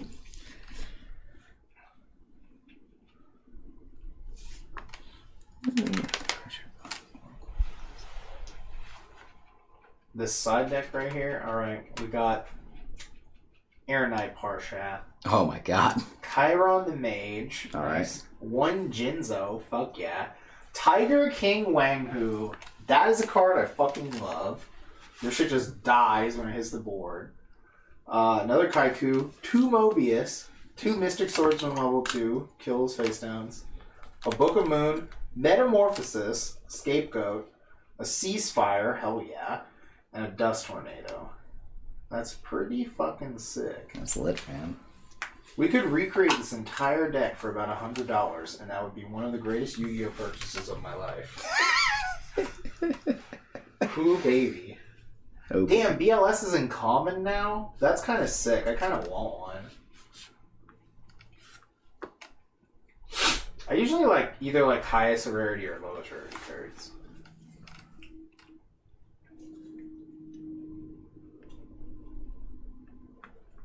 Man, doing that Pegasus League with 1 rarity now would be so easy. Oh yeah. Because there's so many reprints of stuff, and there's so many good cards that are in, like, common. Holy shit. Like, more than half of this deck is common. Like, easily. Mm-hmm. Actually, almost all of it is common. And you can probably find commons of all of it. To be honest. Oh, definitely, yeah. So that was the winner. And they played against Zombie Phoenix. Which features Breaker the Magical Warrior, Cyber Jar, Oh, fuck yeah, disgusting. Didi Warrior Lady, the Hand of Nephist, that's the guy that can get the Phoenix, Yeah, if I remember right. I believe so, yeah. Yeah, it's this priest girl, yeah. Tribute this card and one other monster to get it from your hand or deck. Yeah, so good. Magician of Faith, Pyramid Turtles, the Phoenix, Sangan, Sinister Serpent, a Reaper, Tribe, Vampire Lord, spells, 2 Book of Life, 2 creature swap, a duo, an enemy controller, Graceful Charity, Heavy Storm, Lightning Vortex, Typhoon, Nobleman, Pot of Greed, Premature Burial, Scapegoat, Snatch Steal, and then pretty much, actually, yeah, I think this is the exact same draft lineup. Yeah. Nice.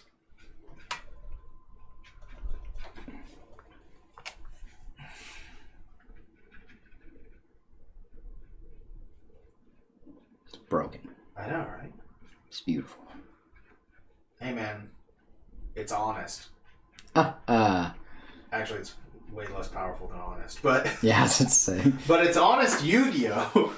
This is weird. This is how Kazuki Takahashi intended it. I don't even think he intended it to be a game, but sure. No, he didn't, probably. He used small. They were just like, oh shit, we're making this into a game somehow. Just keep doing it. Then at some point it gets closer to the actual rules. Yeah. You know, just to rein it in. But that's what's up. But I mean, like, this is the kind of Yu-Gi-Oh! I like playing. Just strong 1-for-1s, +1s, you know, shit like that. You feel like you're really doing something, you know? Oh yeah. Versus it's just like, I drew my 1-card combo and went first.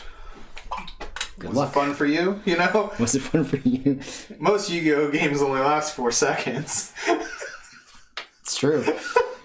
So, If the average hetero male is having sex longer than the game of your, longer than one round of your game takes, it's probably a little quick. Yeah, probably. Just a little, you know. Yeah.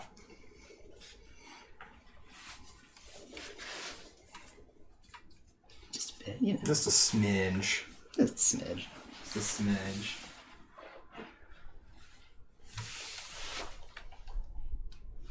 Oops, not what I wanted to hit.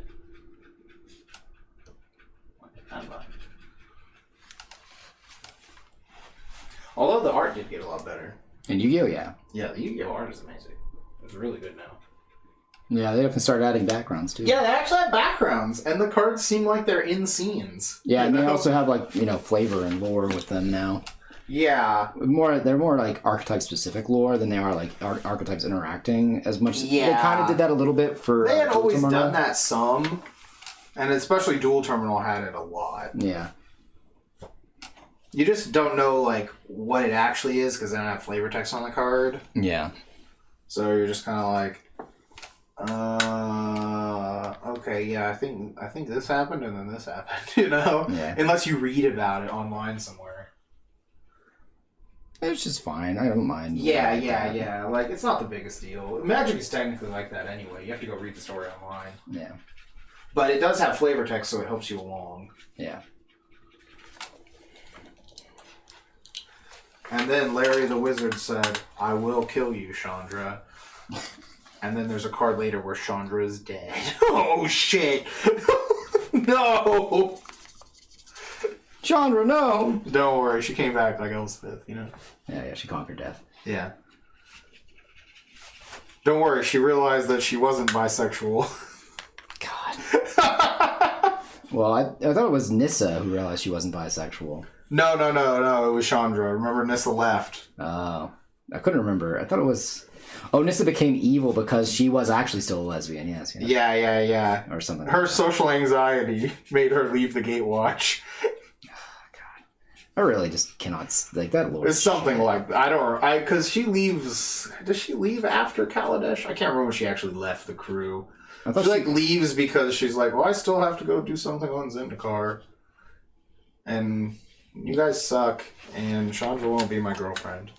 She didn't say that, but... It's It was implied because it's like right after this whole thing, you know, where they like did a bunch of bullshit and had her leave. And then Tamio became evil. Yeah, now Tamio is evil. Everyone's saying they think that Vivian Reed is next because apparently Capenna is Vivian Reed's home plane. Oh, really? All we knew before, I think, was that her home plane had like been destroyed by like, or the forest had been destroyed or something. I think I don't remember there was much about her beforehand. It's not the forest, I think. That sounds right. Yeah, that's all I remember is that there was like really bad like deforestation on her plane or something. Yeah. And so she left to do something. I don't remember. Let's go look it up. Because I do like Vivian Reed. Very beautiful planeswalker. It's true. She's got the strong woman haircut. It's true. Normally we call that the lesbian cut. If you need to know that a woman is strong, you give her that haircut. The lesbian. She's strong and she don't need no man. Shave side, push it over. Done. Lesbian.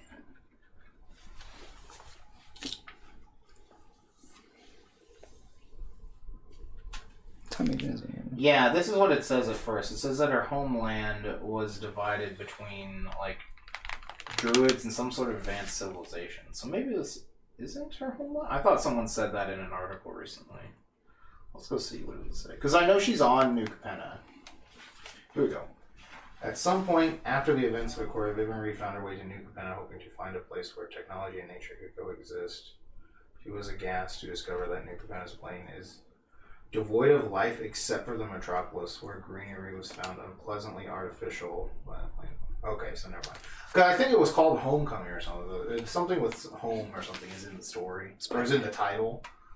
So, yeah. So I was like, oh, I thought someone said this was her home plane, but I guess not.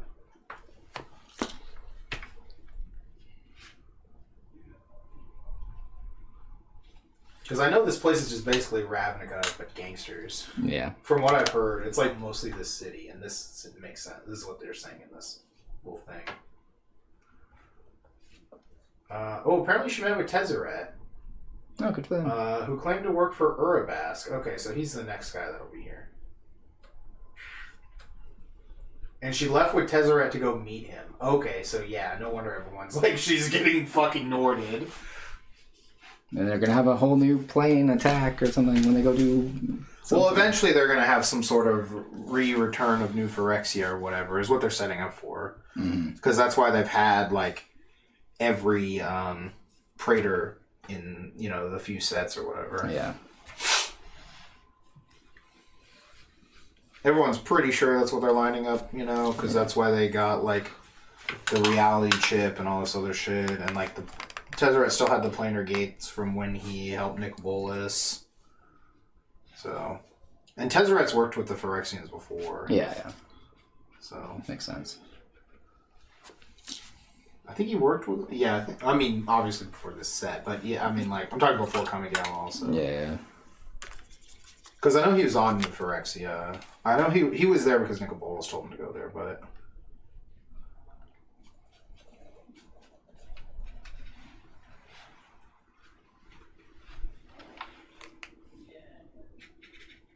Nicobolas told you to go jump off a cliff. Would you do it? I mean, yeah, because otherwise he's going to kill you anyway. Like, he can find a way worse way to kill you. True. I mean, he threw someone into, like, some weird planar time portal to seal it.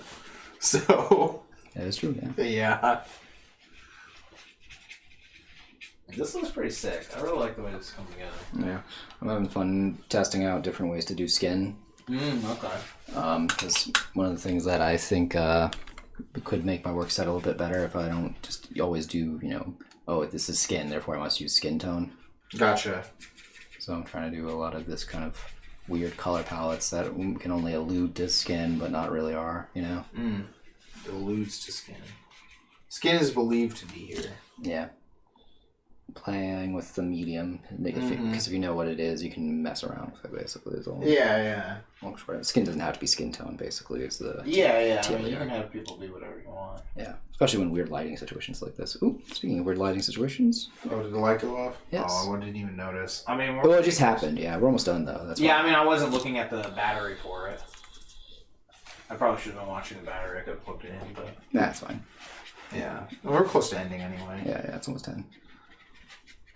Surprised it lasted that long. We did have it on a little later in the stream. So. That's true. Yeah, I forgot. Yeah. I wonder what the new Urabask will do. What was the original one? I don't remember what he does. He's like the least playable one. Okay, it was called Homecoming. That's just what the story is called.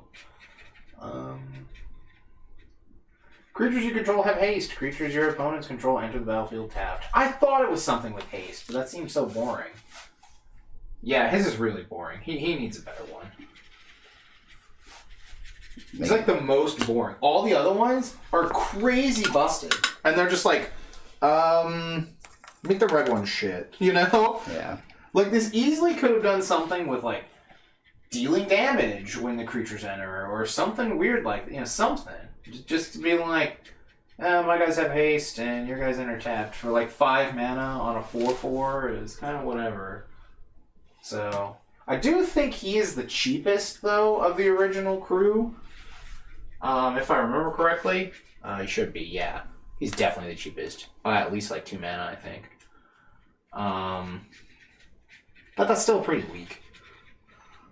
Yeah. So hopefully he gets something better. Red has had a lot of new stuff it can do since this time in the game, so he might end up doing something with, like, you know, drawing cards, like, you know, the red way where you exile cards now and stuff. So could be something like that. I don't really know. Maybe he'll just have haste. Although they did give Voralniclix, however you say his stupid name, he has haste, which is so, you know, kind of weird. It's on a blue green card. No, it's a green card. Oh, okay. Jingataxius is the blue one. Yeah, that's right. I don't think he has a keyword, does he? I don't remember. Jingataxius. Spell like this. I can't spell. That's not how you spell it. We'll just do this. I think that's like a hyphen in it too. You do not know how to fucking spell Jingataxius. Not off the top of my head, no way. Oh, do you know how to spell Phyrexian?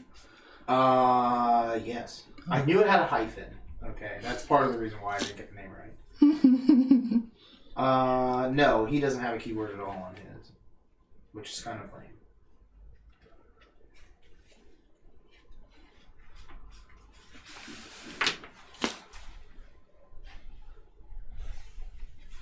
I thought his was kind of lame anyway. Yeah, he's not very interesting. Especially compared to the green one before him. That was absolutely fucking busted. It was doubling season on a fucking, like, a 6/6? What was that fucking guy? Like, 8/8? I don't even know. Fuck, I can't spell his fucking name. It's faster to go to just look at all the cards in Kaldheim. Then try to figure out how to spell this guy's name, because he's the most expensive card in the set.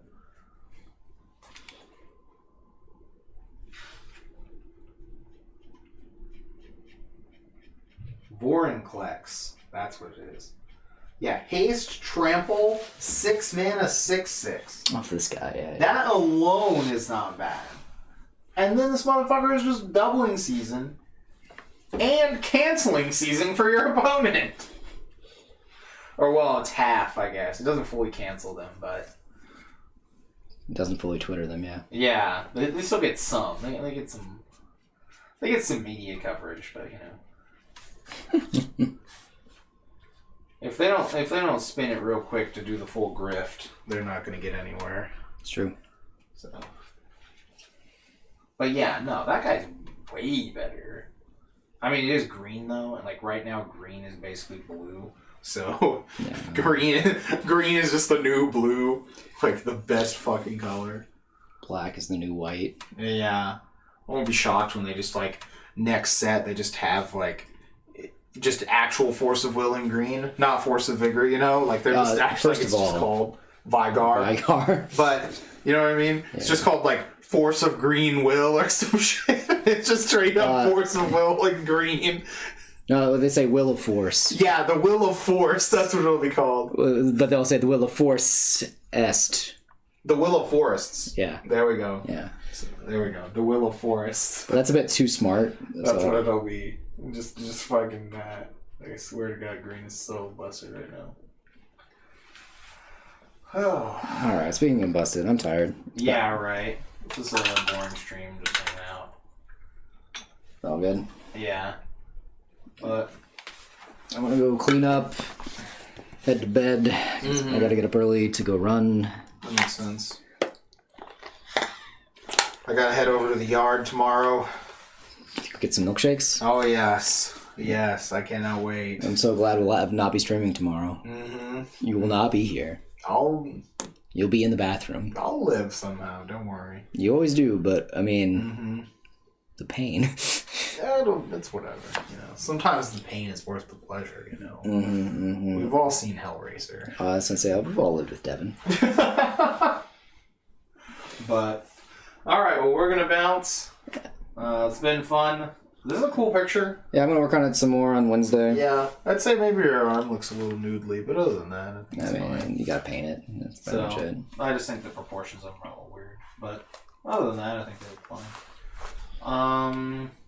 But I really love the colors. All the colors are really cool. So Yeah, we just gotta get it done.